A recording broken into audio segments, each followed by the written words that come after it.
Ok, bah écoutez, bienvenue à cette conférence de l'Autorité des marchés financiers sur l'investissement dans les crypto-monnaies et le trading. On va parler des précautions à prendre. Alors, l'intérêt de cette conférence, c'est à la fois de pouvoir vous aider dans vos choix d'investissement, parce qu'on sait qu'en tant qu'étudiant, vous vous intéressez de plus en plus à ces sujets-là. Mais aussi, ça va vous permettre de découvrir ce que fait l'AMF et notamment son rôle pour réguler, c'est-à-dire par exemple agréer, autoriser certains prestataires, mais aussi ce que l'on fait en matière de communication en direction des épargnants. Alors, je vais d'abord vous présenter rapidement ce que l'on fait au service des épargnants. Donc, moi, je suis Florence Corne de la Direction des relations avec les épargnants et de leur protection. Et ensuite, Anne Delannoy rentrera plus dans le cœur du sujet sur tout ce qui est investissement en crypto, trading. Et moi, je reviendrai à la fin pour vous parler plus des précautions à prendre quand vous voulez investir et notamment comment éviter les arnaques qui sont nombreuses. Alors, ce que l'on fait au service des épargnants, on est d'abord là avant tout pour vous informer. Donc, sachez qu'on a un espace dédié sur le site internet de l'AMF qui vous concerne, donc qui s'appelle l'espace épargnant. Il y a un espace épargnant, un espace professionnel, et sur cet espace, vous allez trouver à la fois des articles, des guides pédagogiques, des vidéos, des infographies, des simulateurs, donc différents formats sur différents sujets, sur les produits, les marchés financiers, les bonnes questions à se poser avant d'investir et comment aussi protéger son épargne. Sachez aussi, si vous êtes sur Facebook, qu'on a une page Facebook AMF Épargne Info Service, donc qui est vraiment dédiée aux épargnants, sachant que l'AMF est présente aussi sur d'autres réseaux sociaux, mais plus en tant qu'institution. On est aussi en relation avec les médias, avec de nombreuses interviews presse que vous et on a lancé 2 applications mobiles, FinQuiz, qui est une application pour mieux maîtriser ses placements, donc sous forme de quiz ludique avec des sessions de 10 questions-réponses et puis différents niveaux. Et AMF Protect Épargne, qui est l'application dédiée pour éviter les arnaques. Et ça, j'y reviendrai plus tôt à la fin. Et on travaille souvent avec des partenaires. Et donc, je voulais notamment vous parler d'un partenariat qu'on avait fait avec Eureka, le youtubeur Eureka que vous connaissez peut-être, qui est spécialisé en finance. Et donc, on en avait fait un sur une vidéo sur l'investissement en crypto. On va aussi vous répondre et vous accompagner. Pour cela, on a une équipe dédiée, AMF Épargne Info Service, qui répond aux questions du public. Donc, on a régulièrement des épargnants, des étudiants, des gens qui veulent monter leur activité, qui nous contactent. Cette équipe a traité l'an dernier plus de 15 000 demandes et elle répond à des questions, soit par téléphone, par formulaire sur le site ou encore par message privé sur Facebook. On a également un service de médiation gratuit et confidentiel. Alors, la médiation, ça sert à quoi? Ça sert à régler à l'amiable litige quand on a un litige avec son établissement financier. Et notamment, il faut d'abord faire une réclamation et quand on n'a pas de réponse ou que la réponse ne satisfait pas, on peut faire appel à un médiateur. Et donc, sur la partie épargne financière, nous avons un médiateur à l'AMF qui a réglé un peu plus de 1300 dossiers l'année dernière. Et puis enfin, on va à votre rencontre, comme on le fait ce soir, donc soit en présentiel, mais c'est moins le cas depuis un an, soit en distanciel, puisqu'on fait un certain nombre de formations à destination des épargnants et de leurs représentants. On est présent sur certains salons avec animation de conférences, comme par exemple le salon actionnariat, même si, comme beaucoup de salons, il a été annulé l'an dernier. Et puis chaque année, nous organisons des webconférences et aussi des Facebook Live. Donc si ça vous intéresse et si vous voulez ne rien manquer, en plus de la page Facebook, vous pouvez vous abonner à notre newsletter que vous recevrez tous les 2 mois. Comme ça, vous aurez nos nouveaux articles et quand il y a des événements, des conférences, des webinaires, vous en serez informés. Voilà, donc je vous propose maintenant qu'on rentre dans le vif du sujet de l'investissement en crypto-monnaie et donc je vais passer la parole à Anne sur cette partie-là. Bonjour, oui, je vais vous parler effectivement plus spécifiquement donc, de ce qui se passe sur le Bitcoin et les crypto-monnaies. Alors, vous les appelez crypto-monnaies, nous on a coutume de les appeler des actifs numériques ou des crypto-actifs puisque ce sont bien des actifs et non pas reconnus comme des monnaies en tant que telles. Donc, ils utilisent un réseau informatique et une blockchain, ce que vous devez sans doute savoir pour ceux en tout cas les plus technophiles d'entre vous qui s'intéressent au sujet. La grosse différence avec une banque, c'est que c'est effectivement des transactions complètement décentralisées, sans tiers de confiance, sans intermédiation. Et donc, la validation des transactions se fait par le moyen d'un protocole dont le plus connu est Proof of Work, celui de Bitcoin. Alors, ça reste, même si la blockchain est sécurisée, ça reste quelque chose de risqué, car volatile, non régulé, complexe, et on considère malgré tout que ça s'adresse davantage à un public technophile. Pour la slide suivante, le législateur, voyant la montée en puissance de ce nouveau type d'actifs, a décidé de réguler, et en particulier de créer un nouveau statut, celui de prestataire de services sur actifs numériques, qui peut proposer différents types de services, parmi lesquels la conservation d'actifs numériques pour compte de tiers, l'achat-vente d'actifs numériques contre monnaie ayant cours légal ou l'échange contre d'autres actifs numériques, qui s'apparentent plus à du courtage, l'exploitation d'une plateforme de négociation d'actifs numériques, plutôt l'équivalent d'une bourse, et d'autres services également, comme la gestion de portefeuille pour compte de tiers, la réception et transmission d'ordre, le conseil, la prise ferme, le placement garanti et le placement non garanti, qui sont également des services d'investissement que vous retrouvez chez les prestataires de services d'investissement classiques type banque. Donc l'idée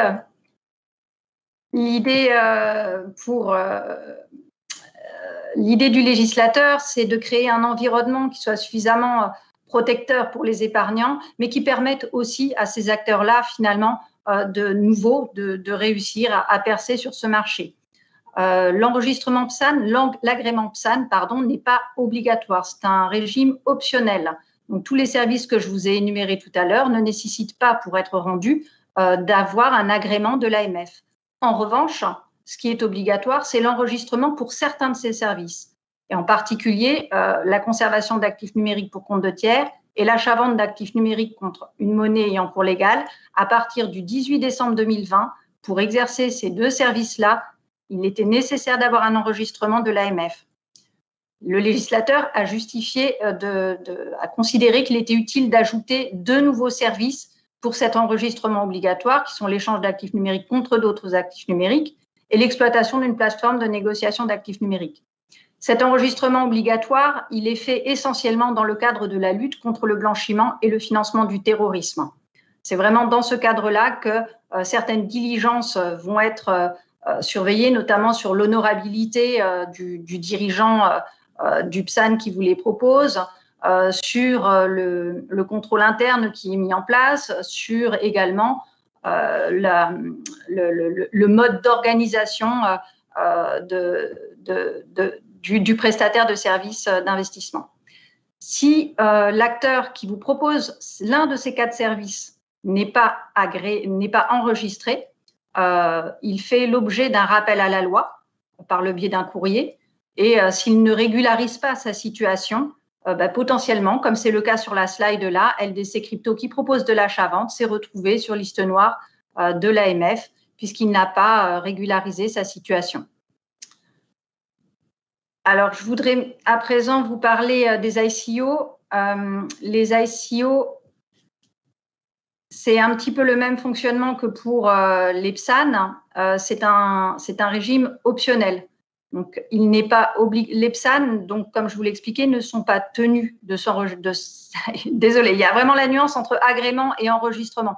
L'enregistrement est obligatoire pour certains services. L'agrément, en revanche, n'est pas une obligation, mais vous permet de démarcher en revanche. L'ICO fonctionne de la même façon. C'est un régime optionnel. Donc, une ICO, c'est quoi? Une offre au public de jetons, une opération de levée de fonds, qui est une source de financement alternative. Ça permet à un émetteur, via une émission de jetons, qu'on peut aussi appeler token, de faire appel à des investisseurs pour financer un projet ou financer sa société. Ces jetons peuvent permettre d'ailleurs d'ensuite, une fois que la société est créée, de pouvoir justement se procurer les produits et les services comme un jeton permettant un moyen de paiement finalement. Et donc cette ICO est une source de financement alternatif qui peut s'apparenter à du crowdfunding ou du capital risque. En tout cas, ça offre une opportunité de financement de la même façon que cela. Bien comprendre quand on participe à une ICO, vraiment l'offre et les droits qui sont attachés aux jetons, ce qu'on va voir également dans la slide suivante. Donc, voilà, la loi Pacte donc propose de façon optionnelle un visa pour certaines de ces ICO. ça n'est ouvrable que sur les jetons classiques. Ça ne concerne pas les security tokens qui sont considérés comme des instruments financiers, donc comme des actions, passent par le schéma classique. Le visa apporté par l'AMF concerne exclusivement l'offre, pas l'émetteur. S'il fait d'autres offres d'ICO, il devra redemander un visa à l'AMF. Et l'obtention du visa est conditionnée à la satisfaction de plusieurs exigences portant sur l'émetteur pour une meilleure information et protection des investisseurs. C'est-à-dire, d'abord, la personne qui vous propose cet ICO doit être une personnalité morale enregistrée en France, déposer un dossier d'information qui comportera suffisamment de détails pour que l'investisseur prenne sa décision en toute connaissance de cause. Il y aura des informations sur l'émetteur, sur les risques qui lui sont associés, de manière vraiment à prévenir l'ensemble, qu'il ait une totale transparence sur l'opération et sur l'investissement qu'il s'apprête à faire. En aucune manière, un visa ne constitue une incitation à investir. L'AMF ne se prononce pas sur la qualité d'un produit. C'est vraiment une vérification a priori des informations nécessaires que doit dévoiler un émetteur de jetons pour pouvoir l'offrir au public. Une précision, les ICO ne concernent pas les placements privés, donc une ICO en deçà de 150 prospects ne rentre pas dans ce schéma-là. Voilà, qu'est-ce que je voulais vous dire de plus sur les ICO? Je pense qu'on est bon. Je vais passer au trading spéculatif. Donc, le trading spéculatif, ça concerne finalement énormément de sous-jacents. Vous pouvez trader des actions, des matières premières, des indices, des devises et aujourd'hui des cryptoactifs. Soit vous le faites directement avec l'acquisition de ces produits-là, soit vous passez par des produits dérivés comme les options ou les CFD, qui sont des Contract for Difference. Un CFD, comment ça fonctionne? En fait, vous n'êtes pas détenteur du sous-jacent. Vous pariez finalement sur les variations à la hausse ou à la baisse de cet actif. Et à la clôture de la position, vous gagnez ou perdez la différence entre le prix d'achat et le prix de vente à la clôture. La petite particularité des CFD, c'est que souvent, ils sont proposés avec des effets de levier, multiplicateurs des gains ou des pertes, ce qui, bien évidemment, le rend finalement complexe et peut vous faire perdre finalement plus que la mise engagée, comme elle peut vous faire gagner également, bien sûr, plus, mais avec ce fameux risque. C'est pourquoi il y a eu une mesure forte prise en 2018 par le législateur d'interdire la commercialisation d'options binaires et aussi de restreindre celle des CFD depuis l'été 2018, et notamment l'obligation pour ces prestataires-là qui vous les proposent d'afficher le pourcentage des clients perdants pour les CFD. Ce pourcentage de clients perdants aussi entre 70 et 80%. Donc, vous voyez que le risque est vraiment particulièrement élevé sur ces plateformes de trading.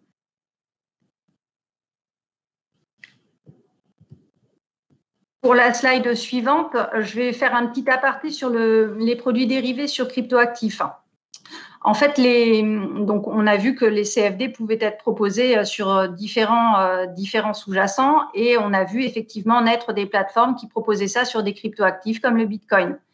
Ces produits dérivés sur cryptoactifs, finalement, le CFD est un contrat financier, c'est un instrument financier. Et en tant que tel, il ne peut pas être proposé par un prestataire de services d'investissement sur actifs numériques, mais doit bel et bien être proposé par un prestataire de services d'investissement et donc être agréé en France ou à minima disposer d'un passeport européen. Donc, il est vraiment extrêmement important de vérifier les entités, de vérifier la qualité et les autorisations dont bénéficient les entités qui vous proposent ce type de produit. À noter également que sur les cryptoactifs, depuis 2018, le fameux effet de levier qui peut vous être proposé sur ces actifs-là est de 2, limité à 2, étant donné le risque qu'il fait encourir. Sur la slide suivante, vous allez voir qu'on a blacklisté un acteur qui proposait donc ces fameux CFD sur crypto, qui pourtant, comme vous le voyez sur cette copie d'écran de son site, indiquait être enregistré et régulé. Oui, il est enregistré et régulé, mais hors de l'Union européenne et pas en France, donc nécessairement. Après un rappel à la loi, il n'a pas donné suite et se retrouve aujourd'hui sur liste noire de l'AMF. Alors, je vais rentrer maintenant plutôt sur quelque chose qui nous touche aussi beaucoup, et c'est aussi pour ça qu'on est là pour vous faire passer ces messages-là. On voit beaucoup de signalements de personnes qui finalement sont invitées à se former pour devenir trader en 24 heures, 48 heures, suivre des formations accélérées pour ensuite les relayer vers des plateformes de trading en prétendant que finalement, ça y est, ils sont devenus experts et peuvent trader sur ces plateformes-là. Comme vous le voyez, 70 à 80% des traders sont perdants sur ce type de produit. Donc, c'est extrêmement risqué. Il faut se méfier absolument de ce type de formation. Il est inacceptable et incroyable finalement de penser devenir trader en 24 heures. Ce n'est pas imaginable, c'est un métier, c'est des professionnels. On a vu également, et c'est pourquoi on a alerté en 2020, des pratiques souvent agressives de sociétés de marketing de réseau, ces fameux MLM, qui vous vendent des packs de formation, vous invitent à créer finalement une communauté, donc à parrainer des gens. Ces gens vont également acheter ces packs de formation. Finalement, le trading est assez éloigné de ça, même s'il y a bien une plateforme derrière, mais qui n'est pas nécessairement régulée ou n'est pas nécessairement régulée dans l'UE, donc forcément avec un niveau de protection moins élevé. Ces formations de trading sont vraiment, doivent appeler votre méfiance au plus haut degré. Elles visent souvent un public jeune. Et comme vous le voyez sur les témoignages donnés à droite, à titre d'exemple, ce sont vraiment des témoignages recueillis par l'AMF. Des parents, des professeurs ont alerté l'AMF pour leur dire que tel ou tel élève s'était retrouvé déscolarisé, pensant avoir trouvé la martingale, avoir acquis son indépendance financière et avoir trouvé la solution miracle à ses problèmes financiers. Et en plus devient un relais et recrute elle-même derrière, etc. C'est vraiment assez. Enfin, je vous appelle vraiment. Je vous appelle à la plus grande prudence quand vous voyez ce type de bannière passer sur Internet. Le mieux est de passer son chemin. Sur la dernière slide, je vais vous montrer aussi la puissance des réseaux sociaux. Et ces plateformes n'hésitent pas à faire appel à des influenceurs. Sur la slide, enfin sur la copie de la photo que vous voyez à gauche, c'est une story Instagram d'un influenceur, un rappeur français, suivi par 3 millions d'abonnés, qui indique avoir gagné 13 000 $ de gains en 24 heures grâce à un investissement sur le pétrole. Voilà, ça, ce sont des communications qui sont vraiment à prendre avec la plus grande réticence et vraiment la plus grande méfiance. Sur la droite, un peu différent, un post Facebook d'un pronostiqueur suivi par 700 000 abonnés et qui indique de la même façon avoir gagné 2 000 € en un jour grâce au trading sur les cryptos. Bon, voilà, ça doit appeler votre méfiance. Et Florence, à qui je vais redonner la main, va vous parler justement des précautions à prendre. Oui, merci. Donc, effectivement, vous adressez un tableau qui est peut-être un petit peu noir, mais c'est vrai que nous, on voit les plaintes des épargnants, on voit tous les sites escrocs. Donc, on ne veut pas vous dire que les cryptos, c'est pas bien, que le trading, c'est pas bien, mais qu'il faut vraiment avoir quelques bons réflexes et faire attention à un certain nombre de points pour pas tomber dans le piège des escrocs, ou même si on n'est pas face à des escrocs, savoir que c'est risqué. Et en fait, il y a une règle en matière d'investissement, c'est de diversifier. Puisqu'on investit sur des produits risqués, c'est ce qu'on peut se permettre de perdre. Donc, n'allez pas mettre non plus toutes vos économies pour lesquelles vous voudriez utiliser, je ne sais pas, pour des voyages quand ce sera possible ou vous acheter une voiture ou autre. Donc, quelques points clés pour avoir vraiment les bons réflexes, c'est déjà de faire des vérifications et d'avoir le réflexe liste noire et liste blanche de l'AMF, donc en allant sur notre espace épargnant. Donc, les listes blanches, ce sont les listes des prestataires qui sont autorisés, donc notamment si vous voulez investir en cryptoactifs, vous avez la liste blanche des prestataires sur actifs numériques qui sont enregistrés. Et puis aussi le réflexe liste noire. Donc là, ce sont ceux qui ne sont pas autorisés et qu'on a détectés. Donc, il ne faut pas non plus se dire « Ah bah tiens, un tel m'a contacté, il n'est pas sur la liste noire, donc tout va bien, je peux investir ». Non, parce que malheureusement, nos listes noires ne sont pas exhaustives. Anne et son équipe les met à jour très régulièrement en fonction d'outils de veille, y compris à base d'intelligence artificielle que nous avons. Mais les escrocs sont très malins. Ils vont créer un site aussitôt. Donc, voilà, un nouveau site peut ne pas être sur liste noire pendant quelques jours. Et surtout, après, ce qu'il faut avoir en tête pour éviter les arnaques, c'est quels sont les signaux d'alerte. Et en fait, les signaux d'alerte sont toujours les mêmes. Quels que soient les escrocs qui vous proposent des cryptos, il y a quelques années, c'était les diamants. On a aussi beaucoup vu les parkings, les chambres d'EHPAD ces derniers mois. Et puis, on a eu la grande période du Forex il y a quelques années qui revient un petit peu. C'est toujours les mêmes techniques et toujours les mêmes signaux. Déjà, c'est un rendement élevé sans risque. On vous propose un placement miracle. En fait, si c'est trop beau pour être vrai, c'est que c'est une arnaque. Aujourd'hui, vous devez savoir, notamment en tant qu'étudiant en finance, que les taux d'intérêt sont très bas. Donc, si on vous propose un rendement élevé, c'est forcément qu'il y a du risque derrière. Après, ce n'est pas forcément une arnaque. Il peut y avoir des rendements élevés qui ne sont pas des arnaques, mais en tout cas, c'est risqué. Autre signe pour être sûr que c'est une arnaque, c'est vous êtes contacté par une personne que vous ne connaissez pas et qui va vous dire que l'offre va durer très peu de temps et qu'il ne faut vraiment pas la laisser passer et donc qu'il faut que vous vous décidiez rapidement. Si on met pression sur vous de la sorte, vraiment, ça doit vous mettre en alerte et il ne faut pas aller plus loin. Ou alors, vous nous contactez si vous avez le moindre doute. Et puis après, je vais vous parler de l'appli. Donc, en résumé, en fait, il ne faut pas se précipiter, il faut toujours prendre le temps de la réflexion, même si on vous pousse à aller très vite. Parce que de toute façon, vous avez toujours le temps en matière de placement si c'est un vrai placement. Donc, ne versez pas d'argent immédiatement et ne donnez pas vos coordonnées téléphoniques et encore moins bancaires, numéro de carte, parce qu'alors, une fois qu'ils ont votre numéro de téléphone, les escrocs ont tendance à vous harceler. Et puis, pour vous aider, donc, on a lancé cette appli dont je parlais au début, AMF Protect Épargne. Donc, vous pouvez soit la télécharger sur l'App Store si vous avez un téléphone iOS, soit si vous avez un téléphone Android, en fait, ce n'est pas une appli que vous trouverez sur le Play Store, c'est ce qu'on appelle une progressive web app. Donc, il faut juste taper dans votre navigateur, et notamment, ça fonctionne bien sur Chrome, l'adresse protectepargne.amf-france.org. Et sur votre téléphone, ça vous proposera de l'épingler. Donc, vous pouvez le retrouver au même titre que d'autres applis. Et puis, comme c'est une progressive web app, vous pouvez aussi accéder à partir d'un ordinateur ou d'une tablette. Et donc, vous voyez sur l'écran qu'il y a plusieurs fonctionnalités. D'abord, ça vous donne une indication sur le niveau de risque d'arnaque d'une proposition d'investissement. C'est la partie « Suis-je victime d'une arnaque ?» On va vous poser quelques questions avec les fameux signaux d'alerte et on vous dira vert, orange, rouge. Si c'est rouge, n'y allez surtout pas. Vous pouvez consulter, rechercher facilement les listes des acteurs non autorisés. Là, c'est le petit carré gris. Donc, vous retrouvez toutes nos listes noires et toutes nos mises en garde qu'il y a sur notre site. Vous pouvez aussi nous signaler une fraude et puis également nous contacter. Alors, on va vous poser quelques questions avec le petit bouton vert « Contacter » pour savoir si c'est vraiment dans notre champ de compétences ou dans celui de la CPR, parce que nous, on est vraiment sur l'épargne financière, les instruments financiers, donc tout ce qui est actions, obligations, fonds, etc. Mais par exemple, si c'est de l'assurance vie ou des livrets bancaires, c'est la CPR et il y a une autre plateforme. Et puis, vous pouvez vous abonner et recevoir donc sous forme de notification et ou d'email les alertes et mises en garde avec cette appli. Donc voilà, écoutez, il nous reste quelques questions pour répondre à vos questions. Quelles sont les obligations réglementaires pour la gestion de portefeuille pour le compte de tiers? Vas-y, si tu as la réponse. Je peux commencer, puis n'hésite pas à compléter pour que je ne dise pas d'ânerie. Donc, la gestion de portefeuille pour compte de tiers, pour ça, il faut avoir un statut de société de gestion de portefeuille. Ça dépend directement de l'AMF.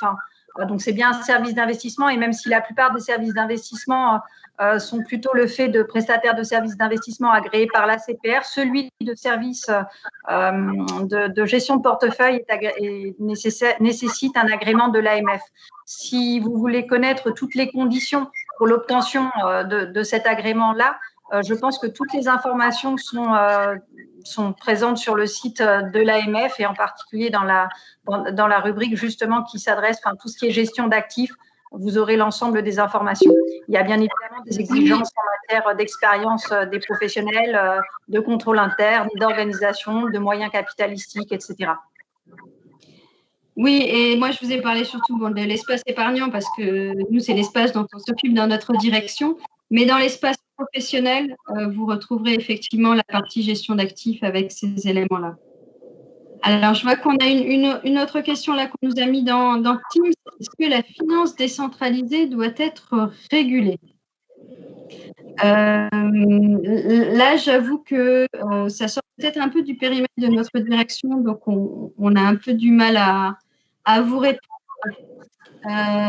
Et puis, c'est souvent aussi aux législateurs de décider ce qui doit être régulé. Et après, si ça doit être régulé, de confier des missions à l'AMF. Alors, vas-y, tu voulais compléter? Oui, juste pour compléter le propos de Florence, on voit bien que dans le cas de la cryptoactif, à un moment donné, on s'aperçoit qu'il y a un sujet Et donc, on va porter aussi, nous, à AMF, ces sujets-là auprès du législateur et entamer des discussions avec lui, avec les professionnels, pour voir comment légiférer et comment encadrer un système. C'est ce qui s'était passé sur le crowdfunding également en 2014. Maintenant, ça ne couvre pas aujourd'hui tous les secteurs. J'ai pas un avis tranché sur la question. Dans certains cas, ça me semble nécessaire. C'était le cas pour les cryptos, ça a été le cas pour le crowdfunding. Pour le reste, j'avoue ne pas avoir de réponse. Et puis nous, dans notre direction, on va surtout effectivement intervenir et demander à ce que le législateur prenne des mesures s'il y a vraiment des questions pour la protection des investisseurs. Parce que voilà, l'épargne, c'est de toute façon une des missions de l'AMF et donc nous, on veut être sûr que les investisseurs puissent investir en étant bien protégés et bien informés également. Mais la question que vous posez est intéressante parce que c'est vraiment justement tout l'équilibre qu'on doit trouver entre le fait de porter un nouveau secteur, des nouveaux acteurs sur un marché qui risque de devenir aussi concurrentiel au niveau international et effectivement tout ce pan de protection de l'épargnant. C'est vraiment tout l'équilibre à trouver quand on crée des mesures pour encadrer justement une activité. Bah, écoutez, on vous remercie en tout cas pour votre attention. J'espère que ça vous a intéressé. N'hésitez pas à aller sur l'espace épargnant pour en savoir plus, à regarder nos applications. Merci beaucoup de nous avoir suivis. Très bonne soirée, au revoir. Merci, au revoir.